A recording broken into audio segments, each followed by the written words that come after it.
नमस्कार दोस्तों, मैं हूं सी शिव कुमार शर्मा और आज आपके लिए लेकर आया हूं मैं फाइनेंस बिल 2023 की महत्वपूर्ण खबरें। आज निर्मला सीतारमण जी ने 1 फरवरी 2023 को बजट पेश किया है। ये बजट इलेक्शन ईयर से पहले का बजट बहुत महत्वपूर्ण माना जा रहा है, क्योंकि सरकार की कोशिश रही है कि ग्रोथ को भी बैलेंस करके रखना है, अपने वोटर्स को भी बैलेंस करके रखना है, मिडिल क्लास की एक्सपेक्टेशंस को भी फुलफिल करना है, बिजनेस क्लास की एक्सपेक्टेशंस को भी फुलफिल करना है और कहीं ना कहीं इकोनॉमी को भी बूस्ट देना है।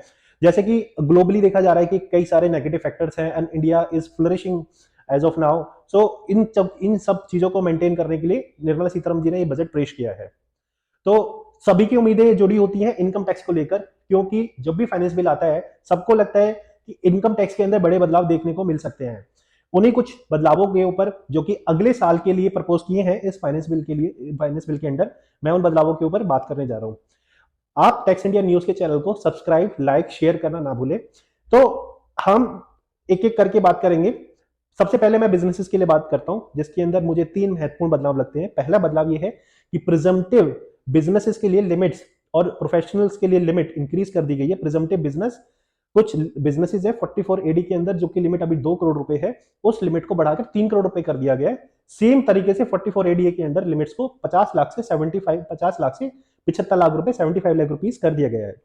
दूसरा बड़ा बदलाव यह है कि एमएसएमई जो कि जितने भी यूनिट्स हैं उनको बूस्ट देने के लिए एमएसएमई को पेमेंट्स बेसिस पर बिजनेस के अंदर डिडक्शंस अलाउ होगी। अगर आप एमएसएमई से डील करते हो, 45 डेज के अंदर आपने पेमेंट नहीं किया है, तो आपको ईयर एंड पर वो डिडक्शंस डिसअलाउ हो जाएंगी।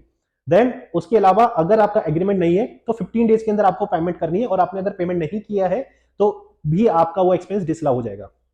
तीसरा जो सबसे बड़ा बदलाव है वो स्टार्टअप्स के लिए किया गया है। एक एटीआईसी की जो सनसेट डेट थी 1 अप्रैल 23, जो उससे पहले के स्टार्टअप्स हैं वही एटीआईसी ले सकते हैं, उसको बढ़ाकर वित्त मंत्री ने 1 अप्रैल 2024 कर दिया है।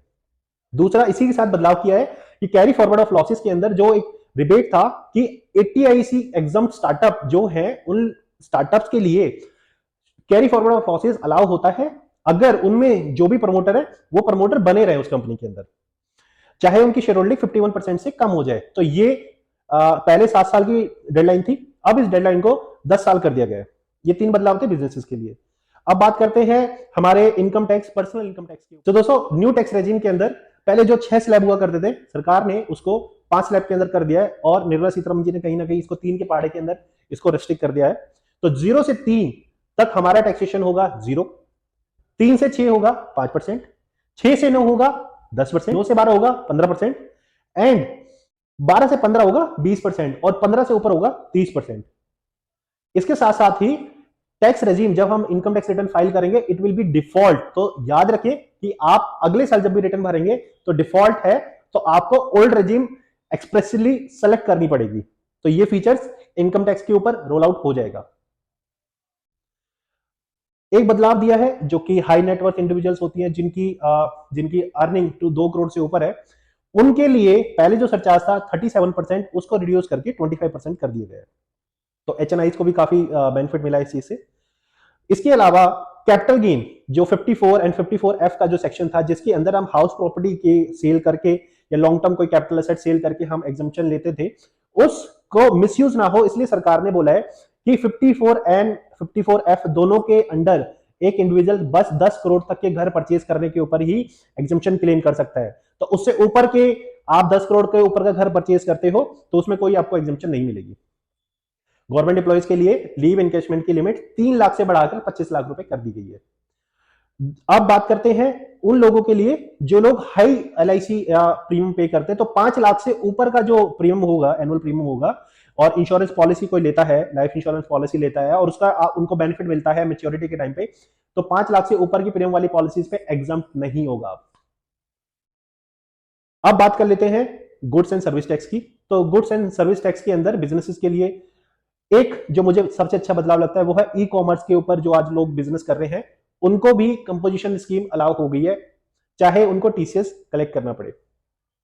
कस्टम्स के अंदर सरकार ने कुछ प्रोडक्ट के ऊपर कस्टम ड्यूटी कम की है, कुछ प्रोडक्ट्स के ऊपर बढ़ाई है। तो मैं प्रमुख प्रोडक्ट्स के ऊपर जो कि हमारे घरेलू खर्चे को बढ़ा सकते हैं, जैसे कि किचन की चिमनी के ऊपर कस्टम ड्यूटी बढ़ा दी है। बाइसाइकल्स, टॉयज अगर हम इंपोर्ट करते हैं उसके ऊपर कस्टम ड्यूटी बढ़ा दी गई है।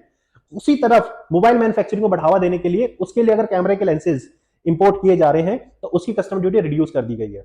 उसी तरीके से पर्सनल यूज के लिए अगर हमारे को जो कॉस्टली मेटल्स होते हैं उनके प्रोडक्ट्स हम इंपोर्ट करते हैं तो उनके प्रोडक्ट्स के ऊपर कस्टम ड्यूटी बढ़ा दी गई है। उसी तरफ कॉपर जो कि कई सारे प्रोसेस में यूज होता है उसके इंपोर्ट पे ड्यूटी बरकरार कम ही रखी गई है अभी तक। तो दोस्तों ये कुछ बदलाव थे। हमारे पास पूरे फाइनेंस बिल का मेमोरेंडम है, फीचर्स हैं, हम धीरे धीरे इसको डिटेल आउट करेंगे और अपने चैनल पर पब्लिश करते रहेंगे।